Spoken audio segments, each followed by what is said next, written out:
Kemba swats it away from him. Swats it away. Picks up the loose ball, goes the distance, and scores off the window. Wow. Wow.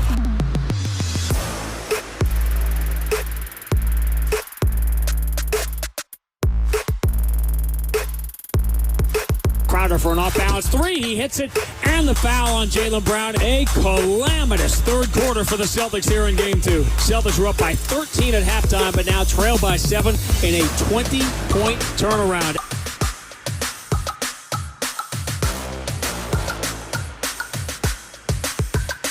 Kemba gets a screen from Tice, steps into a right side three. No good. Rebound. Jaylen Brown lays it back up and into the Celtics tie Game 2. Kemba cross-court pass deflected by Butler. He makes a great hustle play to save it. Inbounds to Duncan Robinson, then he runs to the rim. Robinson finds him for the two-hand slam, and Jimmy Butler makes it a one-point game.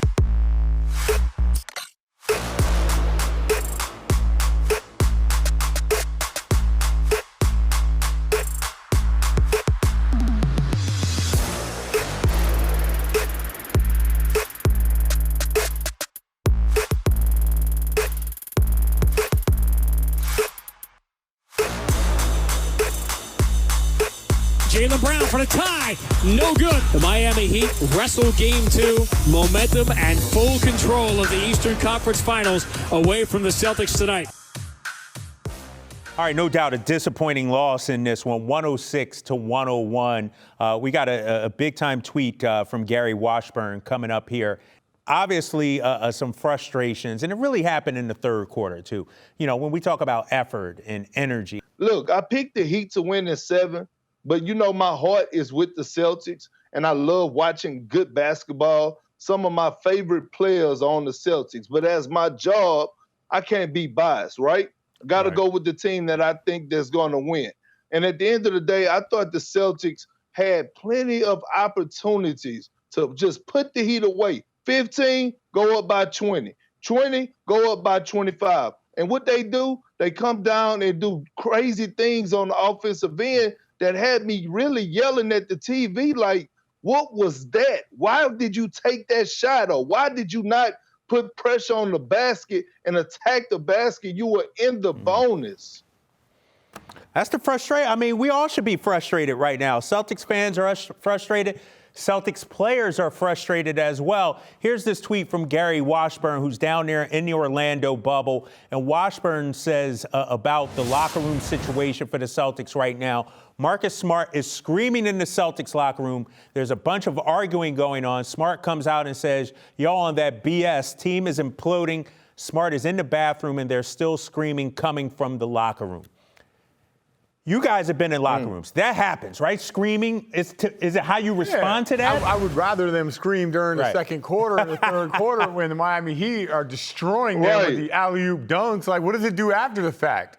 Like, this, the one thing, like, I love Smart. I do. I think that he's the one guy that on this team that I don't think he's afraid of calling guys out, but, you know, like, we always talk about leadership on this team. And, oh, this is so great and that's so great.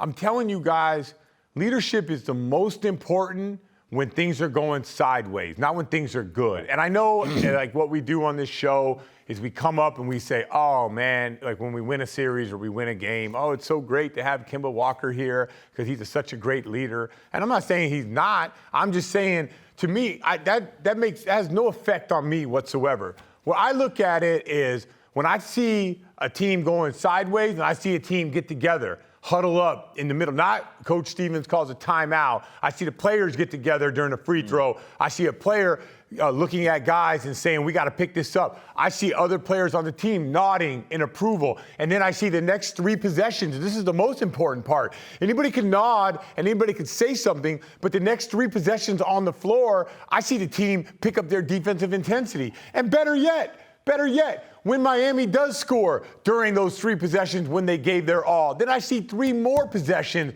where guys are like, yeah, I'm with you. Let's go. Let's bring it up. Let's get this ship right on the defensive end. And that's where I haven't seen that. Right. I haven't seen that in a while in Boston right now. And look at this tweet, Perk. Smart wasn't the only one yelling. There were definitely items thrown and a lot of yelling after the fact. We don't see anybody challenging each other during the game. They didn't challenge the Miami Heat during the game. And here it is, man, right? We have, sometimes you're going to, if you're a competitor and you care, you love this, right? You're going to have this type of energy in the locker room after a loss. But I'm going to tell you something. I was watching the game, and I seen bad body language from Jason Tatum. Yep. And I seen bad body language from Jaylen Brown. Yep. And you guys both know that those two guys, I've been lobbying the Danny Ainge, Wick Grossbeck, and Steve Pagluga to sign them to lifetime deals. But here it is. This is the effect. Once again, this is the effect of them trying to get Kemba going. It trickles down. We got to understand. Look, the Celtics play mature basketball, and they have experienced a lot of success at a young age. You're talking about Jason Tatum and Jaylen Brown. They want the ball in their hands. They have to learn sometimes that it's okay to sacrifice. And what I seen out of those two guys today was bad body language on the court all throughout the game. Jaylen Brown was not there mentally. I didn't see that same tenacity. And Jason Tatum, you could tell just when he was going to the free throw line, he wasn't there. You think JT is happy right now that he only got 12 field goal attempts? Screaming, come out swearing. It sounded like things were being thrown. Can you just walk us through what happened in there? Guys were emotional after a hard game, hard loss.